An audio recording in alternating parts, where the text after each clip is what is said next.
Let me just arrange my papers. You should give yourself a secretary. Me secretariat died. Right hand. Good. Now this be more of a sort of proper adventure rather than just some tale of lusted and wenching. I'm sorry. This be me polar adventure. Gar! Mick, it be not brain surgery. I spat derisively as I cheerily spun me shiny new wheel to the left. 'Twere a lovely brass wheel with moulded grips. Gar, she were a pleasure to grasp. But perhaps she sporty gleam had affected me thinking. For over the next few days the air grew overly chill and me ship frosty. Gar! I probably meant the other left, as per Mick's instructions. 'Twas the danger in urinate over the side what tipped the lads off to the error in steerage. I arranged me pens and flip charts so as to diagrammatically explain that the weight of gold in our hull were dragging us down the sloping side of the earth. You see how that works. Now, given the circularity of the globe, 'twere as well to continue on our present course. I were taking the long view, but in any case, 'twere too late now. You see, it were as cold as a snowman's seed. Too cold even for Mick's sweaty palms, and then frozen tight to the wheel. Our course were fixed. At least it spared me own arms from hours at the helm. The increasingly bitter weather turned him blue, despite the vast merkins I'd knitted. But in tugging him free, his bit snapped off at the wrist, taking him from, "Look, no hands, Mick," to more, "No hands, Mick." 'Tis the backstory from the previous tale. Now, 'twere a shame, but we all cheered up when his fist proved ideal for pucking in ice hockey. Now, as I were about to thrust Mick's fist between Billy's legs and score me third goal, the grim bastard lurched violently, tossing me mates hither and thither. I hoped we'd struck land, but 'twere just me stern being ravished by a courting whale. Ye humping whale's lusty thrust bumped us onto a sheet of ice, where we lay like an ill-used walrus. Ha-ha, ha-ha. It gets it out. Now, the prolonged moaning of the whale were taken up by Herr Dr. Gurnter's surgical plaything, a lad he'd borrowed from a circus, upon whom to expand his medical repertoire. His lobotomized loin brought forth a brace of sea unicorns to joust me ship booty. The nasal swords clashed in freezing spray, occasionally ploughing into the grim bastard, calling for much plugging of holes. And that be a risky matter, and he lads came out with as many holes as what they'd stoppered. 'Twere then we conceived of dangling the howling half-wit over the bows to distract the bladed sea beasts once we seized their ivory. Mick could only tow the line, and so the mooncalf plunged into the sea. 'Twas the diverting sport of bobbing for the lad which had the narwhals to mortally wound each other.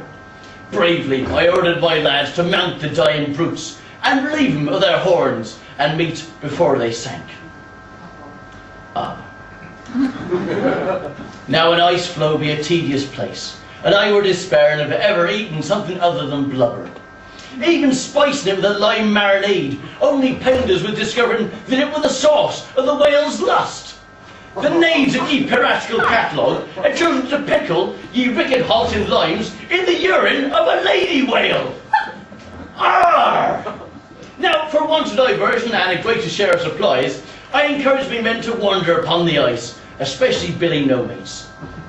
He came sliding back one day with news of fat birds dressed like nuns.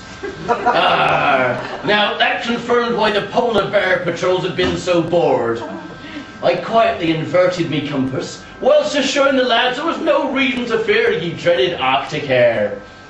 Now the discovery of ye penguin folk ignited a worrying gleam behind the tiny dark glasses upon me sawbone's nose. Ha ha ha! I have ein Plan, mein Herren. First, we must capture the flippin' flappin' fish and burden. Now, ordinarily I'd press Gunter for details, but I were tired of checking me tackle for leeches, so I led a tackle team of burning mates out upon the ice myself. Now, ye ice be not designed with a peg leg in mind, and it were a perilous journey, so I'd like she pity now. Now, we motivate ye penguins by punting their eggs towards the grim bastard, where we leapt upon them and tied them to the mast. They sank into a foolish complacency once which stuffed their eggs back under them. The next generation with the least of their worries. Now, Gunter unveiled his new contraption with a feverish grin. With this device, we will hollow out the penguin and we shall escape him upon the ice. Now, I weren't following entirely, but when the psychotic Teutonic asked for volunteers, I took a closer peek. Gar. Now, if you can imagine a man-sized melon baller, studded with more blades than a blind barber, then you'll understand why I volunteered me first mate, Billy No Mates, who everyone hated. The machine was swift in its eviscerating. A sheet of frozen blood mist cascaded to the deck, revealing a dazed penguin and a heap of steaming gore. We were surprised, especially when Gunter flicked back the penguin's beak to reveal Billy within. He also seemed a mite taken aback too. Now, Gunter's cryptozoological chicanery were interesting, but hopefully had a purpose, unlike the unfortunate incident with ye dwarves. Now, thank you. Now, he aimed to graft the least popular of me crew into manguins, granting us aqua mules to haul us across the ice. Well, it seemed a tad extreme, but Gunter were sure it were a reversible procedure and were our sole hope. And after some vicious boating, we got another 5 hybrid penguin into the water. But before we could even test ye doctor's thesis, black fins arose from ye waves. There was naught we could do. The killer whales each picked up a penguin. And wolves ran down. Gunter looked oddly triumphant at the erupting foam of blood. I were not best pleased and told him so, though he begged me indulgence. I soon saw his reasoning. Munching on me mates had ensnared the orcas. I wondered at the cutlass's purpose. The enraged fish whipped us off our ice floe and back into the ocean. Now, it were a noble, if excessive, sacrifice that saved most of our lives. I were about to offer a few heartfelt words in memory of Billy No Mates when a flipper slapped wetly on the gangplank. Even though Billy's survival spoiled me eulogy, I had not the heart to throw him back, for despite his fishy scent, he were rather less irritating than his nunnish birdery. Plus, since I'd forgot the names of our other saviours, there were little else to do but celebrate our escape from the South Pole with mugs of whale ale. All the blubber turns to alcohol, or at least a thick, floating scum.